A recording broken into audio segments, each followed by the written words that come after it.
Chapter 21. Words are of two kinds, simple and double. By simple I mean those composed of non-significant elements, such as gamma eta. By double or compound, those composed either of a significant and non-significant element, though within the whole word no element is significant, or of elements that are both significant.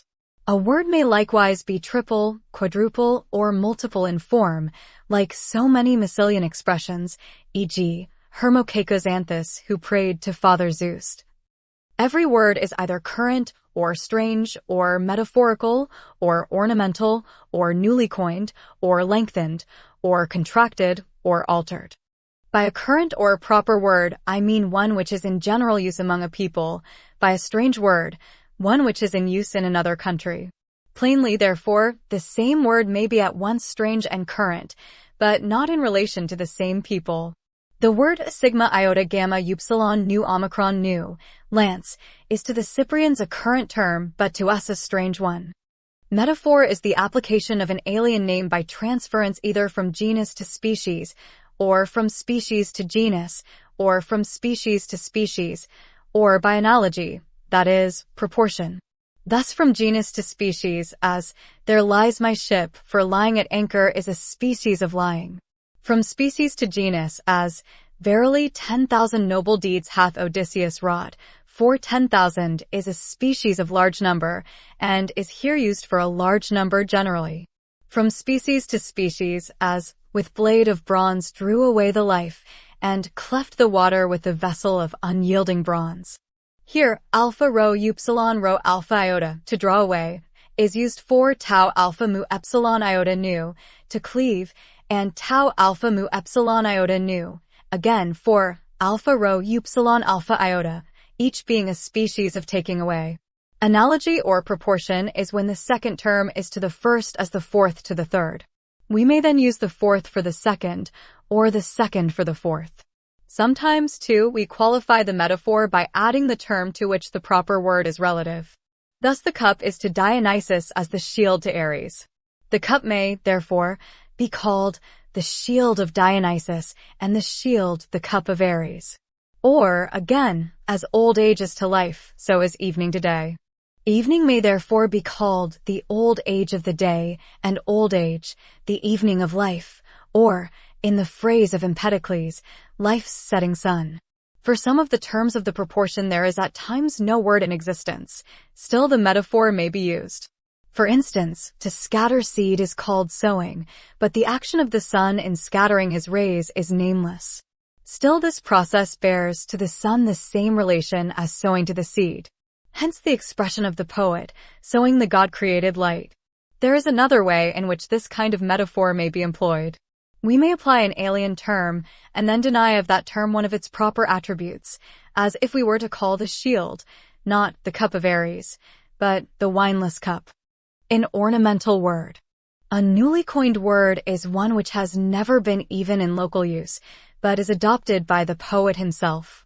Some such words there appear to be, as epsilon rho nu upsilon gamma epsilon sigma, sprouters, for kappa epsilon rho alpha tau alpha, horns, and alpha rho eta tau eta rho, supplicator, for iota epsilon rho epsilon upsilon sigma, priest.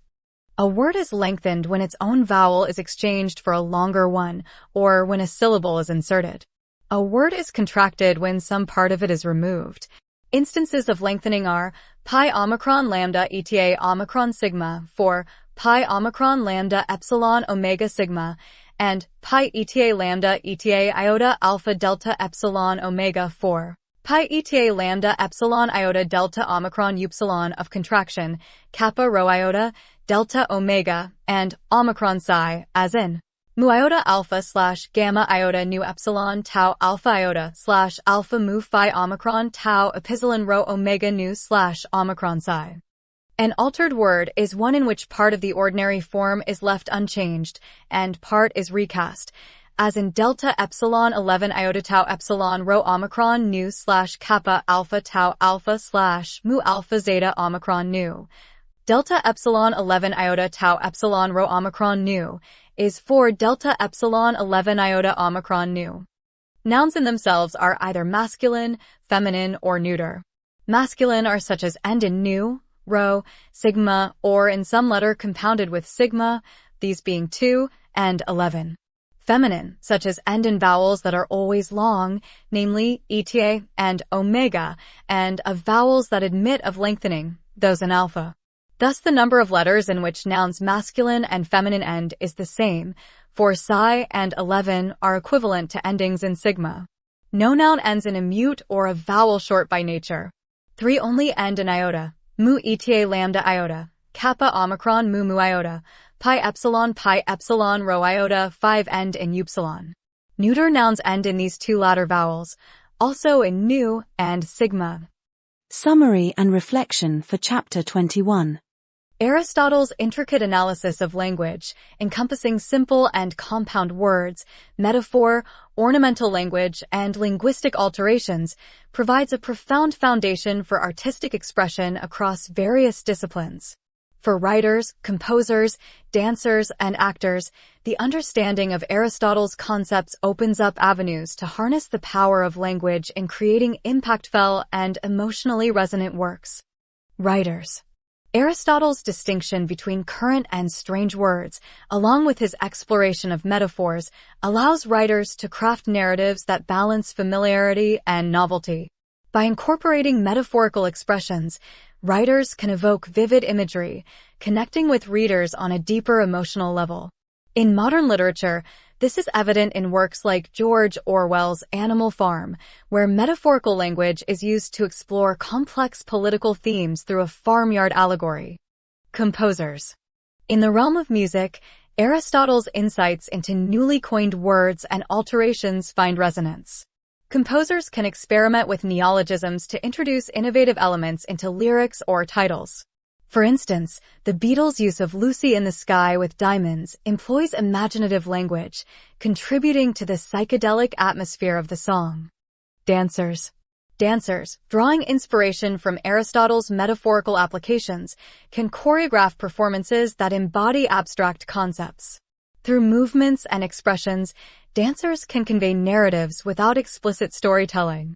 This is exemplified in modern dance pieces like Pina Bausch's Café Muller, where movements metaphorically represent themes of love and isolation. Actors. For actors, Aristotle's exploration of altered words and metaphors enhances the craft of delivering lines with depth and authenticity. Incorporating metaphorical expressions into monologues or dialogues adds layers to characters. In Shakespeare's plays, characters like Hamlet utilize metaphorical language to convey complex emotions, allowing actors to explore multifaceted performances. Practical exercises. Writers. Exercise. Craft a short story where metaphorical language serves as a central element, influencing the tone and themes. For instance, explore the metaphor of life as a journey to weave a narrative rich in symbolism. Composers. Exercise. Compose a song with newly coined words or altered language, exploring how these linguistic choices impact the overall mood and reception of the piece. Analyze songs like David Bowie's Space Oddity for inspiration. Dancers.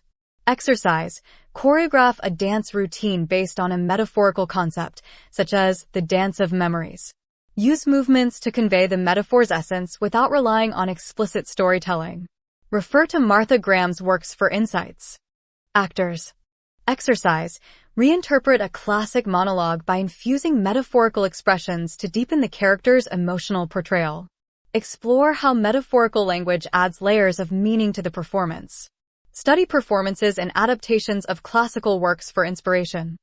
Aristotle's linguistic principles serve as a timeless guide for artists, encouraging them to push boundaries, experiment with language, and evoke profound responses in their audiences.